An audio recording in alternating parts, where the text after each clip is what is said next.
తెలంగాణ ఉద్యమ సమయంలో మీరు నిర్వహించిన పాత్ర మీ పాటలు. కేసీఆర్ తోటి లబ్ధి పొందుతున్నారు, వాళ్ళే పదవులు మారుతారు. పదవి ఉన్నా లేకున్నా ప్రజలకు దగ్గర మనం ఉండాలి, ఆ ప్రజలకు సేవ చేయాలి.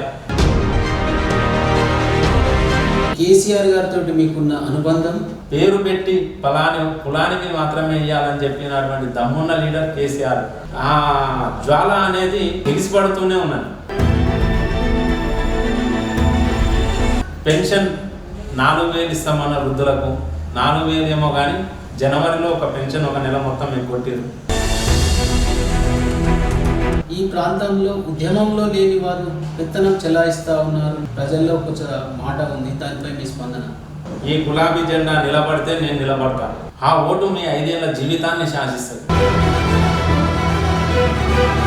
బీఆర్ఎస్లో మీకు సరి అయిన ప్రాధాన్యత ఇవ్వడం లేదు అని కూడా కొంతమంది అనుకుంటూ ఉన్నారు, దాని గురించి మీ మాటల్లో? మనకి ఏది ఉన్నా కానీ హరీష్ రావు గారితో సంబంధాలే ఎక్కువ మెరుగుపడతాయి. కొంతమంది ఉద్యమకారులు మొదటి నుంచే ఉన్నారని చెప్పి అతి చనువు ఇవ్వడం వల్ల కూడా తప్పు జరుగుతుంది. చెత్త పేపర్లు ఏరుకునేటువంటి భిక్షాగాల నుంచి కోటీశ్వర్లు దాకా జేఏసీగా ఏర్పడి ప్రతి ఒక్కరూ టెంట్ కాడికి వచ్చి సంతకాలు పెట్టి ఒక ర్యాలీని తీసినటువంటి సందర్భం. బీఆర్ఎస్ పార్టీ టికెట్ ఇచ్చినా కానీ ఓడిపోవడం గల కారణం మీ మాటలు? పొద్దున 7-8 గంటలకు వెళ్ళినటువంటి కోటమేశ్వరం నుండి వెళ్ళినటువంటి ర్యాలీ మా టెంట్ దాకా రావడానికి సుమారు సాయంత్రం అవుతుండే. ఆర్టీసీని విచ్ఛిన్నం చేసి, ఆర్టీసీ యూనియన్ను విచ్ఛిన్నం చేసి లబ్ధి పొందాలని ఆంధ్ర నాయకులు కుయుక్తులు పన్నితే దాని నుంచి పుట్టుకొచ్చిందే తెలంగాణ మజ్దూర్ యూనియన్. రాజకీయ పరిణామాలలో మీకు ఇబ్బందులు ఏమైనా ఏర్పడ్డాయా మీ మాటలు? నర్సింగ్ను గిన్నే ఆపాలే. వ్యక్తుల కంటే కూడా పార్టీ గొప్పదని నమ్ముతాం. పార్టీకి ఏది మంచో అదే మాట్లాడతాం.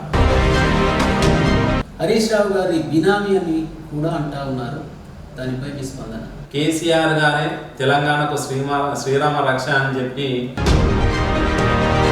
మాజీ మంత్రి హరీష్ రావు గారితో మీ సాన్నిహిత్యం గురించి మీ మాటలు? ఇప్పుడు నేను చేసే మటన్ షాపు కాడ నేను నిలబడి చేసి కష్టపడాల్సిన అవసరం లేదు కదా బినామీలకు. ఒకరు ఎదిగే కాలంలో ఇంకొకటి తొక్కాలని చూస్తాడు. ఇదన్నా నీ సొంత ఇల్లు, నీ సొంత పార్టీ, నీ సొంత లెక్క ఏదున్నా కానీ దీంట్లో నీకు స్వాతంత్రం ఉంటుంది. బీఆర్ఎస్ పార్టీకి చేసిన ద్రోహానికి మనసులోనైనా క్షమాపణ చెప్పుకోండి. మంచి పోస్టులు ఉన్నటువంటి లీడర్ల కంటే కూడా నాకు ఎంతో అంతో గౌరవం ఇస్తారు.